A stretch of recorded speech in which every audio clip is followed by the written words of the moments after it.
Hi listeners, welcome back to the Victim to Victor podcast. And my name is Anu and I'm your host. In today's episode, I have David Challenor back on my show. Hi David. Hello Anu and hello listeners. Welcome back. So this episode is actually workshop 6. And you may have already listened to workshop 5, which we launched last week. And if you haven't done so, then please do. If you have suffered any grief or loss in the family, then this is a fantastic meditation for yourself. So please do check it out. It's on my platform. It's also on YouTube. So today is workshop 6, and today we will be dealing with addiction. Addiction of alcohol, addiction of drugs, addiction of mobile phone. What other addictions are we dealing with? Oh, drugs, smoking, sex, relationships. These are all things that we do unknowingly sometimes. We only think of the ones that we think are harmful, like obviously gambling, drugs. Smoking is not harmful only to the people that you're probably with. But there are addictions out there that are, really damaging for family life. Right. And obviously with gambling is one of the worst because you can actually gamble everything you own away. And if you have a family, that puts struggle and strife on everybody. But there's so many types. My addiction is exercise and keeping fit. That's a good addiction. And being healthy. Yes, it is. I suppose, it might not be for somebody if I was married and they're thinking, he's going out to the gym again, or he's going out to the gym again. You know what I mean? Yeah, it's really strange, but, to somebody else, it might be something that was irritating. Yeah. But I think the most irritating, obviously, are people that drink, gamble, drugs. Right. And there's people that actually go shopping. That's another addiction. Shopping as well, yeah. People go and buy. They buy clothes, they put them in the wardrobe, and I know people have done this, and they've never ever took the labels off. Yes. And they're probably still there for a year or two later. I had one lady, she actually used to say to me, I've bought this, and I put it in my wardrobe. So when it's been there 6 months, and I wear it, and then I'm confronted by my husband, she said, I've had it 6 months. But she's never wore it. Okay. And it is a form of addiction. And obviously, there are addictions where people want relationships. That could be addictive. Okay. Or people want sexual addiction. They are all harbouring the base chakra. We went through the chakras before, but the chakra system and talking about the chakras all relate to every emotion that we're going through. Right. So addictions are your base chakra. Yeah. Okay. Just for the people who may have not heard our first podcast, base chakra processes security or lack of security. Mm-hmm. So you will find that if you have ailments, now all chakras actually process an emotion. So if you're trying to process your base chakra, you will be inclined to have addictions. Right. Now, whether it's food addictions, so you get somebody that's actually eating food because they feel sad about themselves, and they think, sod it, I'll have something to eat. So it gives them a sugar fix. It gives them a sense of being loved, and then it becomes habit forming. And then before you know where they are, they've got a weight problem. Right. So then, obviously, that's creating another problem. So these are addictions that that type of addiction where you smoke, mainly because it's affecting your own personal health. Yeah. And eating, obviously, if you're eating too much, affects your health. Okay. And then it sort of comes in line with people that can be depressed. Mm-hmm. So they need a substance in order to make them feel uplifted. Yeah. And this is an ongoing thing. So once they get addicted, they have to keep having it in order to overcome their sadness, their depression, their lack of self-worth. These are all things that people actually harbour when they're actually addicted to something. Another interesting thing about addiction is that the most people that I know that are addicted are quite solitary animals. Okay.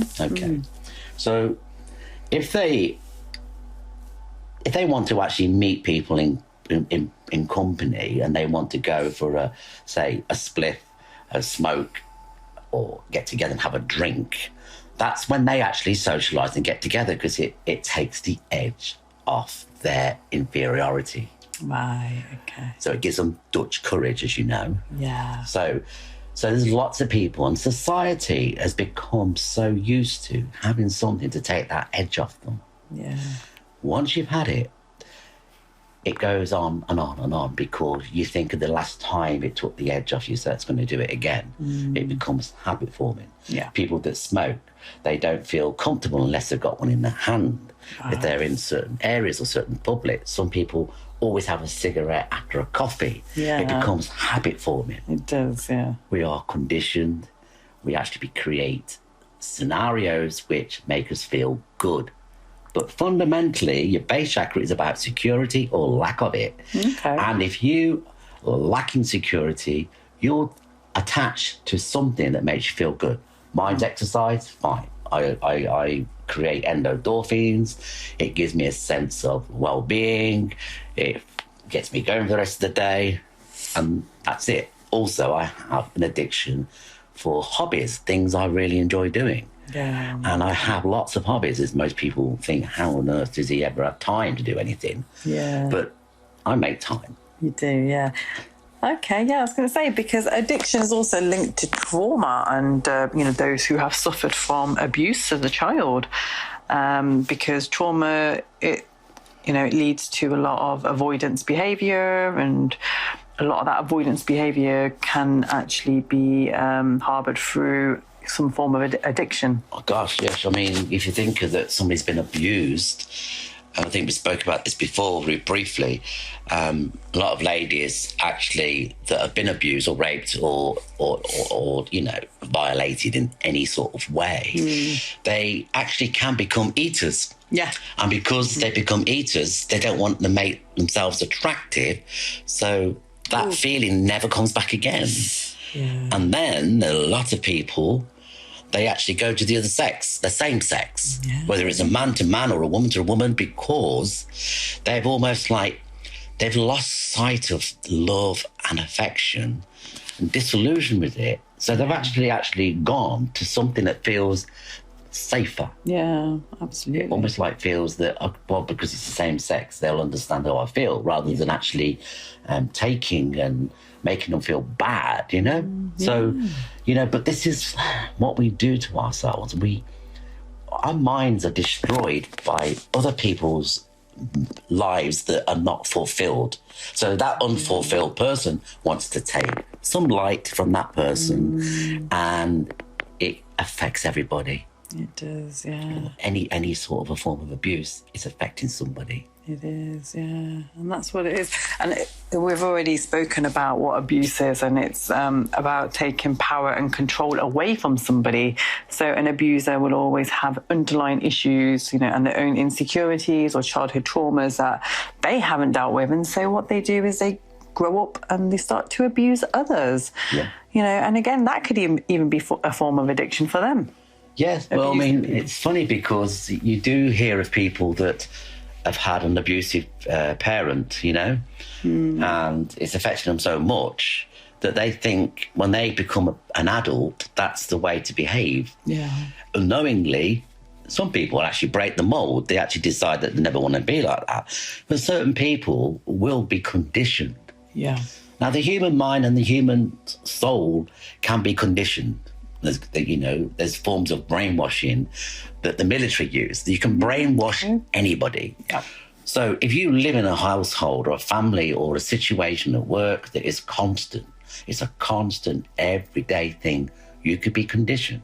And that's why abusers always doubt themselves. They think, well, maybe it's something I've done. Yeah. Right? Maybe it's the way I look. Maybe it's the way I come over. Maybe I'm flirtatious. So all of a sudden, you're starting to attack yourself. Right. But at the end of the day, when you look at somebody that's that's abused you, you probably got to realise that they're equally as messed up, but they're using the extreme side of their ego in order to make them feel good. Right. And they like to overpower you. They like to be in a position of control. Then it gets worse if they're on substances.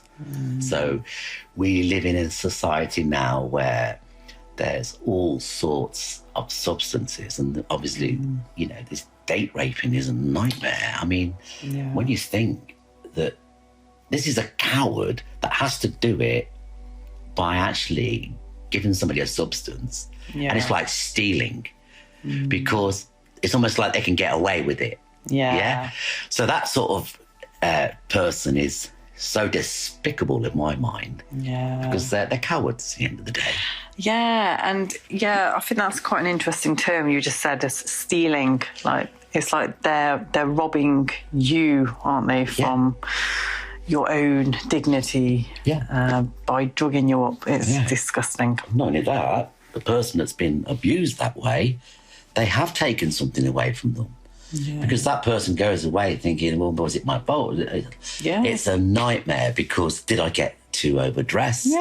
We start blaming ourselves. Like, it never ends. But we have to take responsibility of our own actions. Okay. And we have to be strong in this situation, and hopefully it never happens to anybody, but know that there's a wounded soul that would even contemplate hurting somebody that way. Yeah, absolutely. And I know, we've spoken about this already, just about taking accountability. And I know when you say accountability, it's not that, whatever's happened to you is your fault. Or is it? Is everything that's happening to us our fault? Well, I am a believer that our energy attracts energy. Now, if I was going to go out of this house tonight and I was looking for a fight, my energy will, meet somebody likewise that wants to have a fight. Okay. And the probability is it will happen. Right? Likewise, the lady that goes out in the dark is probably already fearful of going out in the dark, because she's showing fear. Your body language attracts some cowardly, horrible person to think, oh, she looks vulnerable. Right? And straight away they think, well, this is going to be a bit easier. She's not going to give me a fight, and it almost like attracts like. So if she's got fear and somebody actually likes to feel in control, and then that's the person they'll actually go for. If they thought that person's going to put up a fight and give them a right whopping, and maybe a good scream or got a scream alarm, they might think twice. Okay. So, but you can't blame, there's not every scenario which is like that, because somebody under substances would bring out the worst of them. So you could have somebody that's just walking home, somebody that's been on drugs, somebody that's been on alcohol, and their Dutch courage comes up, and they just take it one step too far, and then once it gets out of place. So people's addictions are other people's misfortune sometimes. I don't mind people drinking, but when you go out to places and people are drinking and they're making everybody else's life hell, then that's not very nice. But it is a very British thing. I mean, people laugh at me because I'm not a drinker. I mean, I go out and have one and I'm happy. I don't need drink to make me loud. I'm loud enough as it is. Absolutely, yeah. And it is, so addiction can lead to a lot of difficult circumstances, a lot of, abusive relationships. It can destroy people's lives. And it's a tragedy, addiction. And this is why we need to be mindful, I think, when it comes to addiction. We need to understand what is addiction, and this meditation will help. Yeah, hopefully. I don't know what's going to come out, but but as you know, it's working that way. I get flips of images, and then the image, I try not to focus on the image too much, because I feel that it almost like starts something. But I know that it all goes somewhere. I trust the fact that what will come out will be right. And it'd be interesting if the listeners, give feedback on that, because we're doing it quite blind. We're sitting here now. It's not premeditated. We're sitting here, and it'll be the first time I've ever opened my mouth regarding this subject. Okay, right? Yeah. And the first meditation that I've ever done on this subject. So hopefully the energy will come through and it'll be very, very helpful. But I'd like to it's just a little thought here, but for anybody that lives with anybody that has an addiction, it must be awful because it takes a lot of resources, it takes a lot of energy, especially when you've got a family, whether you've got children, whether you're trying to keep a house. So, certain addictions are very expensive. Yeah. I mean, drugs for one, very expensive. Alcohol, very expensive, especially if you're buying everybody a drink, because the worse you are, the more you buy. So there's a lot of people out there that it affects their lives and their family lives in such a way that it breaks it up. It does. So, yeah, I mean, I know somebody that was married to somebody that was a sexual addict. Oh, wow. And she never knew. Oh, really? No, she didn't. She never knew. Okay. And until she found a piece of paper fell out the back of his pocket, and basically it had, about 20 prostitutes on it. And basically, these prostitutes, he marked out 1 out of 10. Now, this is a person that she did not know was like that. Wow. But it was the fact that he was addicted to that. That was his addiction. Wow. But how destroying is it for somebody? That would be, wow. And it's about being, authentic and owning up to what you're doing. Because whatever you're doing, whatever the addiction is, and it's going to be affecting somebody. Yeah, but people don't like to own up to it because, it's like the person that doesn't want to go to Alcohol Anonymous, because they don't really think, they still think they're in control of their addiction. Right. But once you've got to the stage of actually seeing somebody like that, it's normally because a family situation has got so bad, the only way they can save it is to come good. Okay, right. And hopefully, it happens for them. And these services and these forms of help are fantastic. Okay, brilliant. Because they're trained to help people as long as you want help. Okay. So with this meditation then, do you think this will be more for those affected by the addiction, or will it be the actual addicted person? I just think that it works both ways, because if I can try and... Obviously, there's lots of addictions, so if I sort of harbour on one particular one in the meditation, because I can't cover them all, just need to try and flavour your own and put yourself in that scenario and change a few of my words maybe to help yourself. But people that have been abused by addictives, this will help them understand maybe what the person's going through. Okay. The one that's addicted, hopefully I'm going to show them I feel it's going to be a little bit like Scrooge, Yeah. That the story of seeing his past and his future. Oh, okay. And I think that this is now we're speaking, I feel it's going to be like one of them scenarios where it will be an epiphany for them, you know what I mean? Yeah. And I think, I've kind of done work like this where what you do is you imagine your life with the addiction, and then you imagine your life without the addiction. And life seems so much more fruitful without any addiction in it. Yeah. But we'll see how it goes, and we'll just go with the flow. And I think we'll be starting in your base chakra, because that's where I feel that most people... Another thing, typical ailments. Illnesses, yeah. They actually...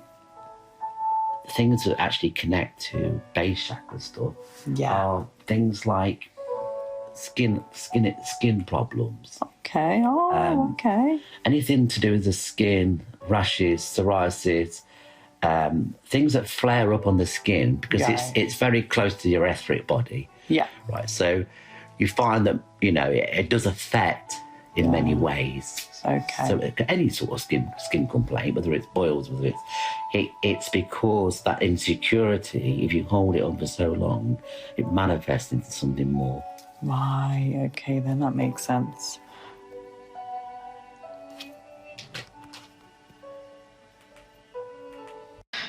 Okay, so shall we begin the meditation? Yes, we'll make sure you're all relaxed and you're in a state of relaxation. So your body can actually just fall into a chair, sofa, bed if you're lying down. I find that lying down is good as long as you don't sleep. Yeah, okay. But don't worry if you fall asleep, because you can always do it when you're not so tired.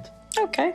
But most people do fall asleep because it's relaxing them to a point where, you know, they just drift off.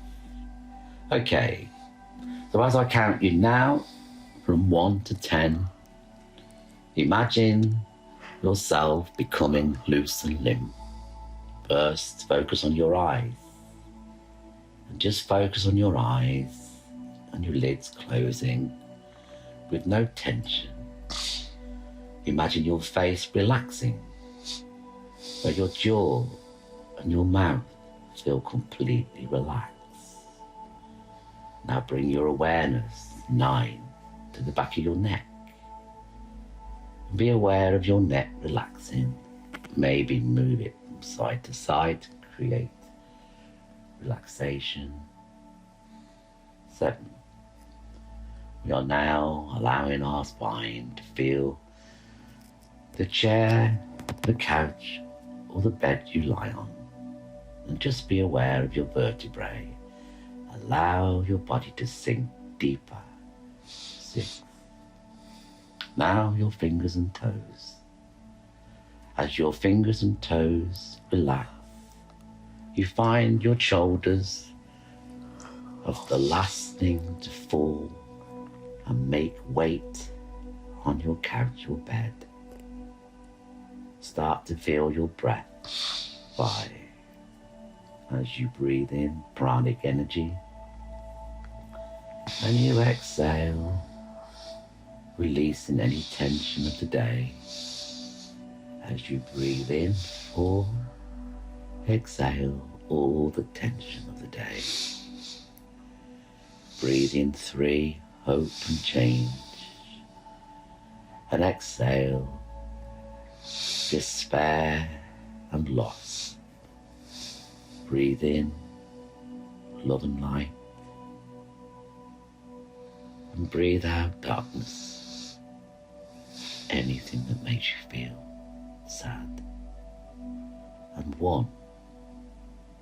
Breathe in that love and that light. And exhale hope and joy. And soon you will find yourself in your mind's eye in a red room. This room is your base chakra. So imagine your chakra now is a beautiful room of the most fantastic crimson, oranges and reds. And as you sit on the beautiful chair made of rubies and encrusted with gold, it's like sitting on a throne. The energy of gold grounding you, and the ruby and the crystal of the ruby opening your chakras,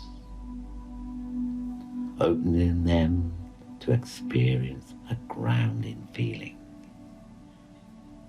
For anybody who doesn't know what grounding is, just imagine that roots are grounding you to the earth. In your room, you will see 7 doors. In this room, each door will have a colour. So imagine the colours of your chakras: red, orange, yellow or gold, green or pink, blue, indigo, violet or pure quartz. You will choose a door of your liking, and this door will represent the addiction that you hold within you. Allow yourself to stand without thought, without analysing. Just choose a door of your colour, and it will be the right colour, as your subconscious mind now is relaxed without judging, no judgment at all. Allow yourself to open the door. As you open the door, you will see a scene. This scene will be, in my mind, a carnival atmosphere. But you have to get there first. Imagine a pathway that leads you to a plane where there's all sorts going on. There's entertainment, there's shops, there's all sorts. You walk steadily down towards the plane where everything is going on and the music becomes louder. As you get there, you see it's a really strange sort of place. As you look round, you see a room that allows you to go in if you would like a drink. Next to it, there's a room where you could go and make a bet. And there's a beautiful shop where you can go and buy as many clothes as you wish. And next to it, there's a beautiful room where you can meet somebody and have a new relationship. Next to that, there's a sex shop where you could go in. I'll leave that to your imagination. As all addictions, they all have a price. As you walk round, there's one that sells the most beautiful food. These addictions are showing you the possibilities of what you are harboring. Maybe it's hobbies, maybe it's interests, maybe it's just being on your own. Sometimes addictions can be simple. And as you walk round, you see another room where you can go and smoke all day, all night. Next to that, there's another room where you can go and do drugs all day and all night. You now look and you decide which one suits you. As soon as you went to walk to the room, you realised there was a pull back. What's going on? As you start to flick through your mind, you go and walk into the room that you need help. And you realise, as if by magic, the last time you did this, the effects it had on the people that you really care about. Imagine your wife, your children, and your parents. Imagine the work that they've done to try and keep your head above water. These are difficult times. I'd like you now to imagine a picture in front of you with a paintbrush and a pen. I want you to paint the people and things that have affected their lives by your addiction. As you paint your family. Are they crying? Are they sad? Paint your house if you still have one. Paint the fact you've never been on holiday for such a long time. Paint the fact that you owe money from banks. Paint the fact you've pawned most of your worldly goods in order to pay your addiction. As you start to do this, you realise the love in your life has been affected by your addictions.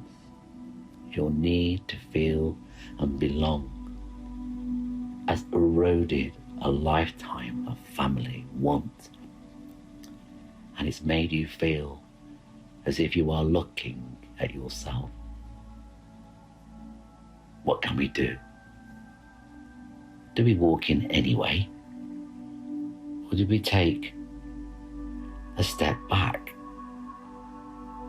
Now, I'd like you now to take a step back, and I'd like you to look through one of your loved one's eyes, albeit a child, a mother, a wife, or a good friend or colleague, and look back and imagine you are looking at yourself. I'd like you to describe what you see. In your mind's eye, are you falling on the floor? Do you look sad? Do you look silly? All these things I'd like you to describe in your mind. Are your clothes clean? Sometimes we never see ourselves, but we need to describe and see how we look to the whole world. But mostly to the loved ones, we need to look with different eyes. Eyes that can judge yourself, look at yourself so you can change yourself.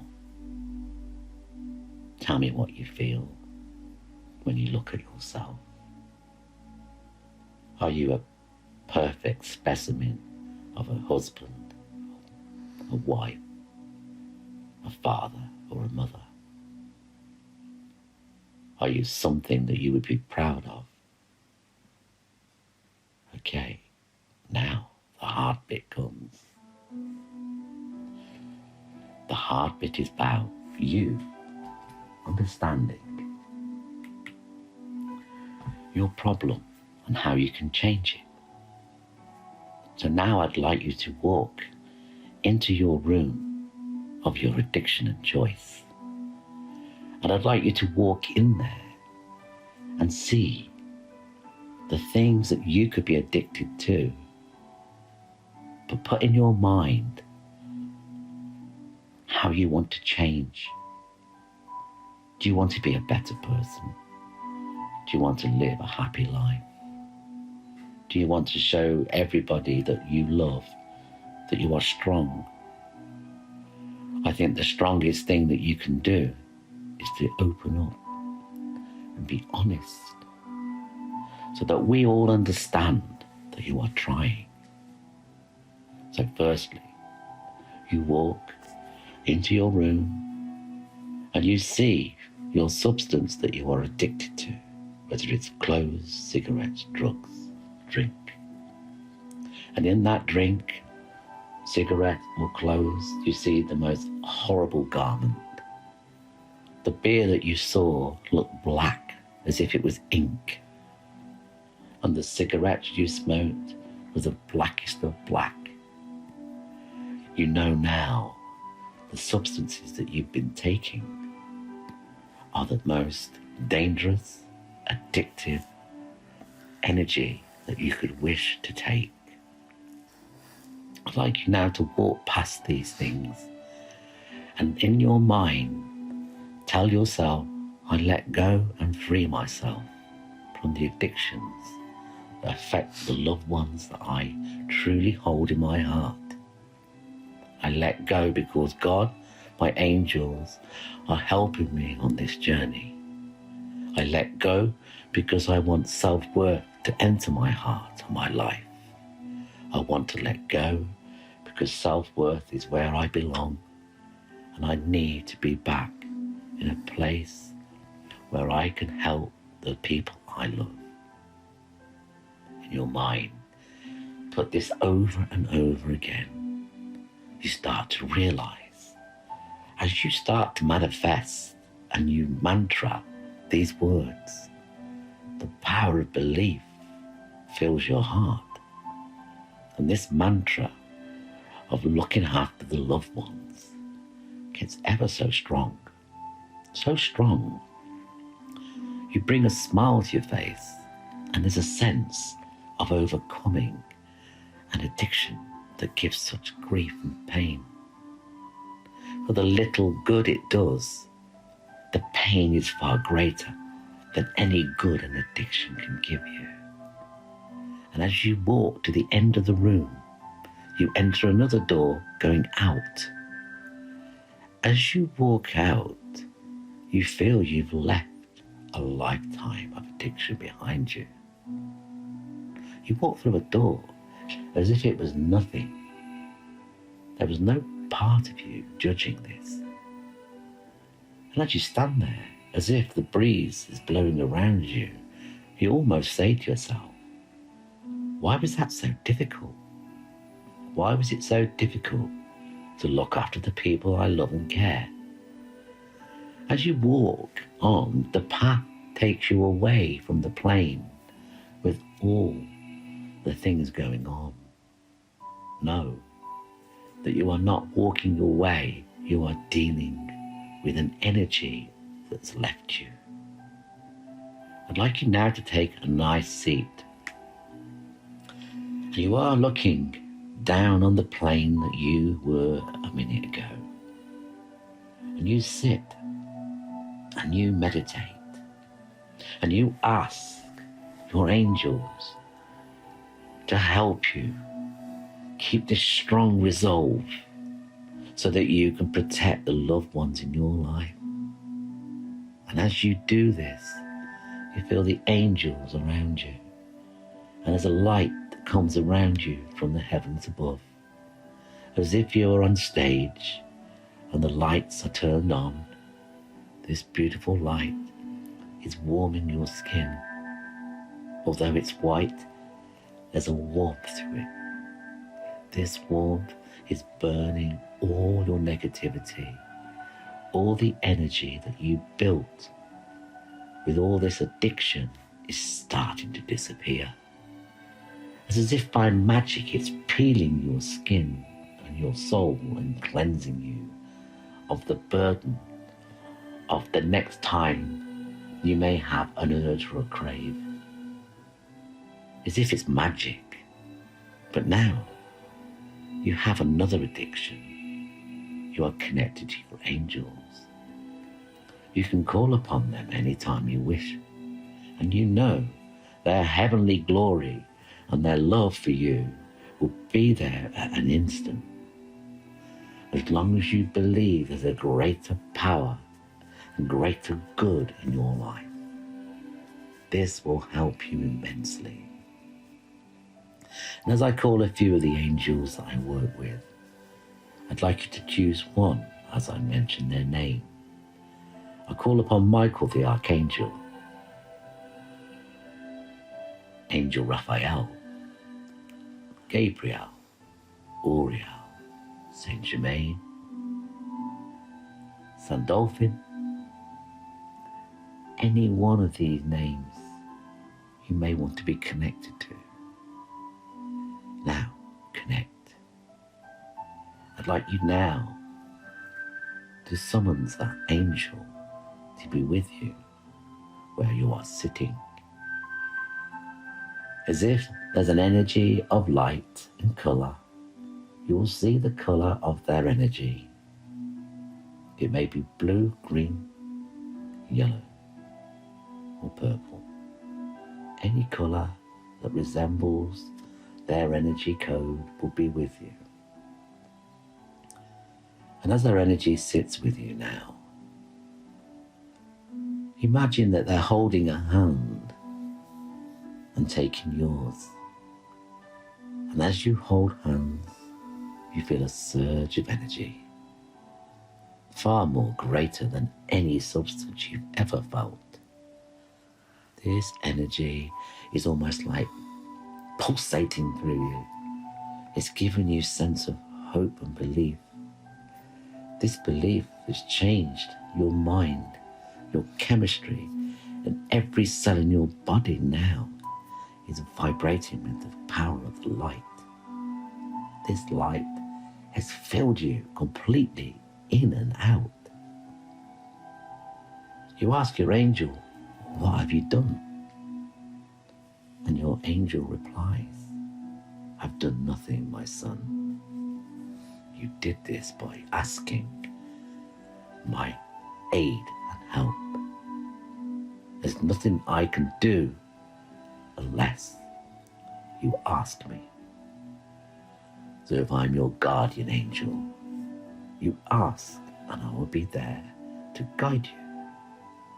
In all times of trouble, you will find that I am there in order to serve you as you serve yourself, my friend.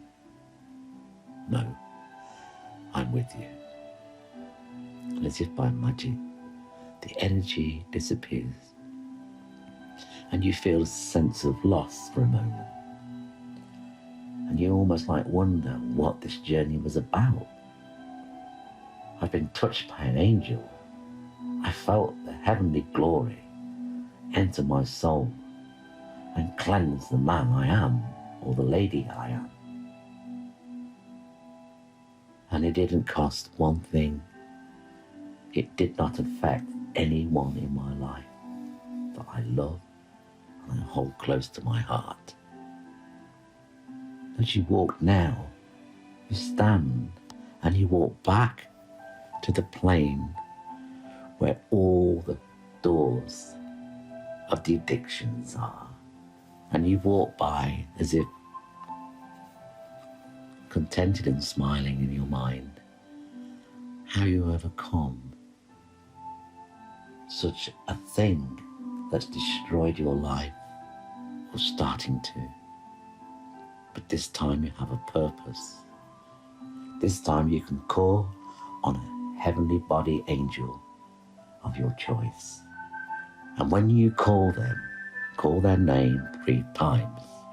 Example, Michael the Archangel, Michael the Archangel, Michael the Archangel.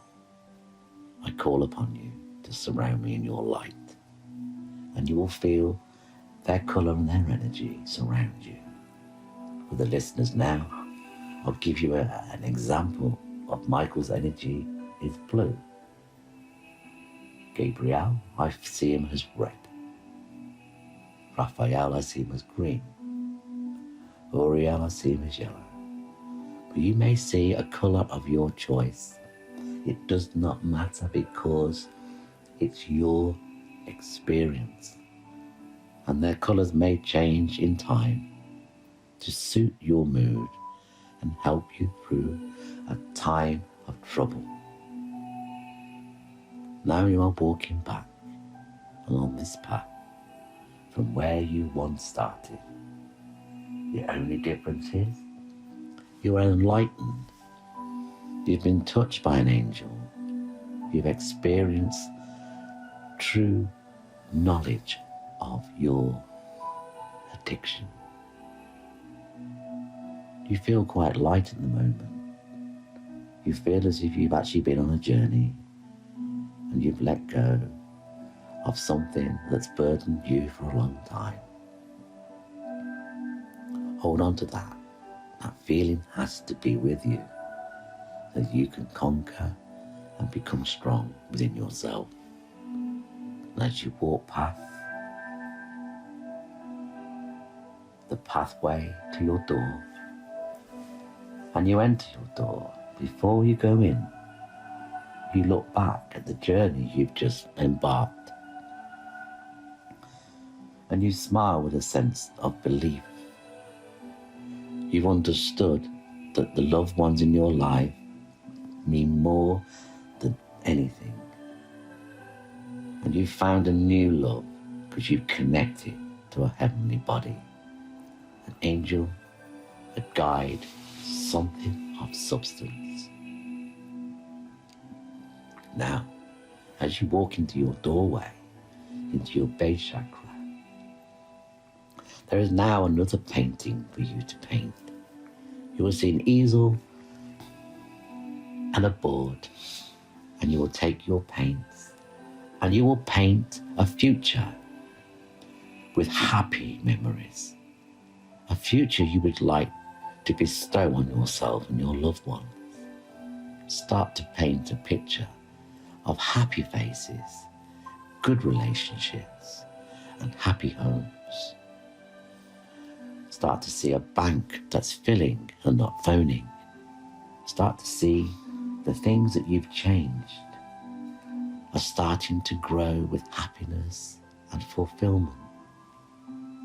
Every time you look at your picture, you see a new part of your own life, enriched by your progress. Know the ones you love are the ones that are important.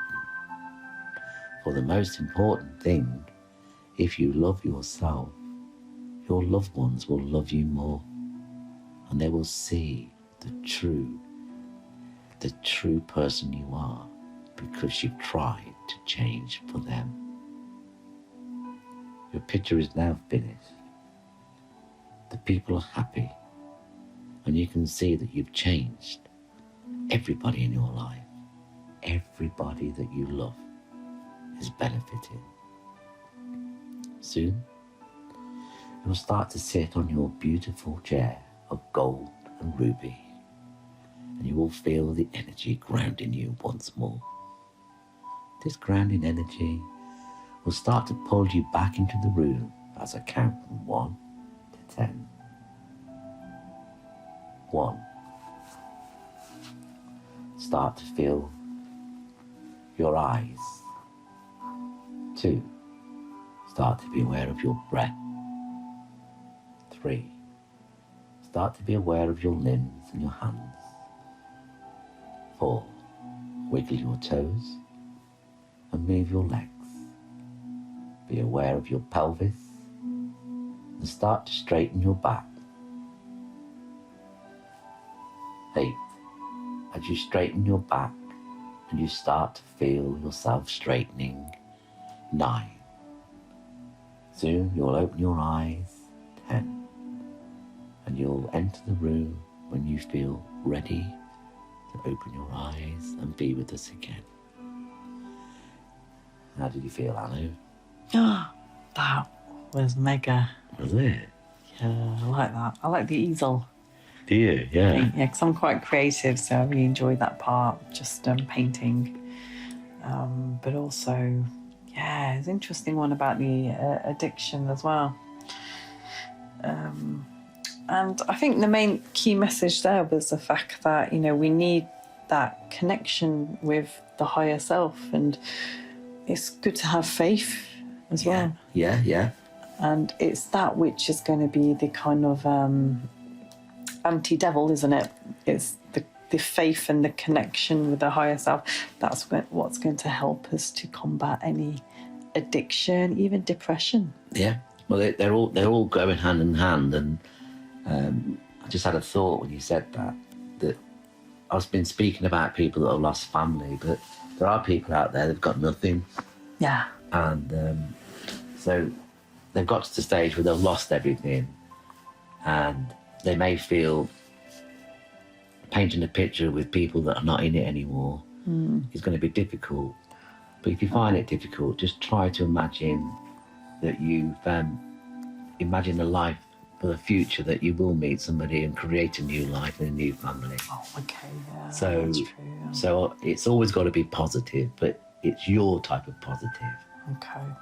And, don't forget, asking the angels are something that we all should do. We should all trust that there's a higher power. But there's a little thing I want to say, actually, because it's just come to me now. In the last talk, I actually listened to it today for the first time.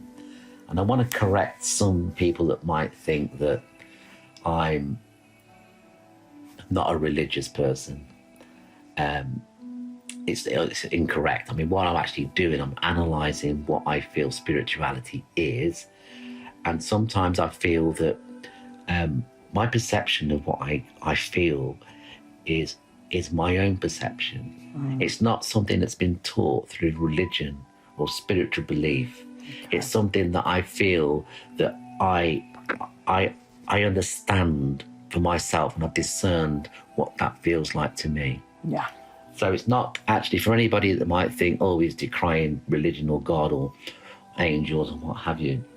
No, I embody all of that. I just don't give it the name that most orders or most beliefs like to tag it onto, because there's so many things in our life that we actually connect to because we've been told. Right.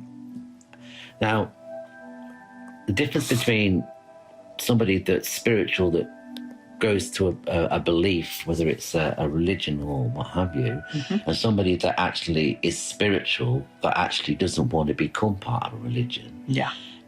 There's nothing wrong with either. Okay. But when I always say to people, it's much easier for me to help somebody that's got a belief. Right. Because fundamentally they've already got that in their heart, and they've got a conscience. Yeah. So if they have a religion, it's easier.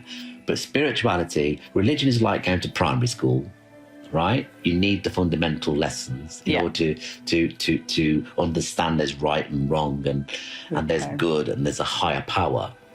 But when you get to spirituality, it's like going to university. It's like you're actually deciding to write your own doctorate. It's almost like you start to decide what part of spirituality you actually connect to or you believe. Yeah. So it's your own journey. And don't forget, it was written by, a group of men. I don't think there was any women there. And it was a long time after, say, Christ died. So, so we've got to actually work out what is truth and what we feel is right. There's no right or wrong.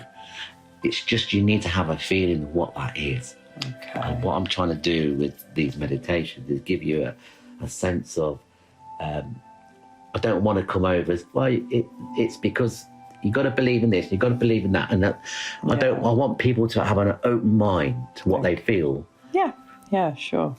But I was thinking with this meditation, it could be quite difficult for people who may not be ready to quit their addiction just yet. Yeah, but at the end of the day, that most people may want to, but it's finding the strength to do it. Yeah, okay.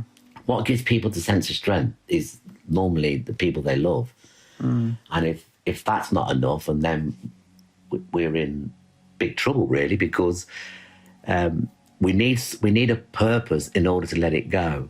Yeah. Whether it's to keep our job, whether it's to keep our house, whether it's to keep our wives, or to keep our children fed. Okay, right. They are, fundamentally the main reasons that we try to do things for others other than ourselves.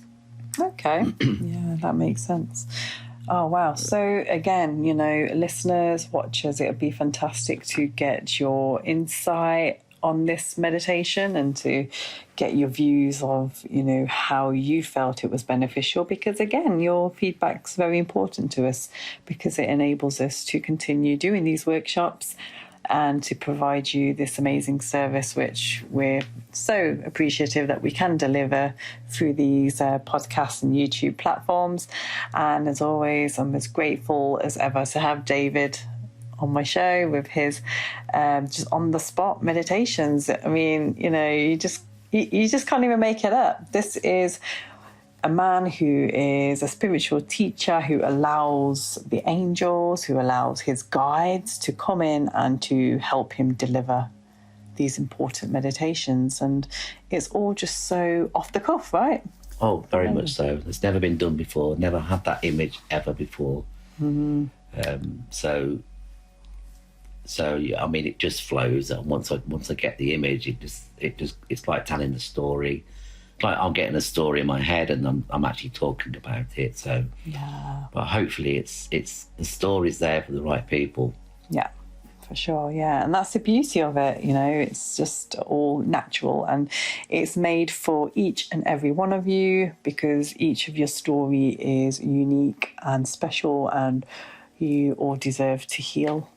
So, yeah, and we will be back again with workshop 6 I'm thinking that workshop will be on dealing with rejection. Am I wrong? I think this was workshop 6, by the way. Oh, sorry, workshop 7.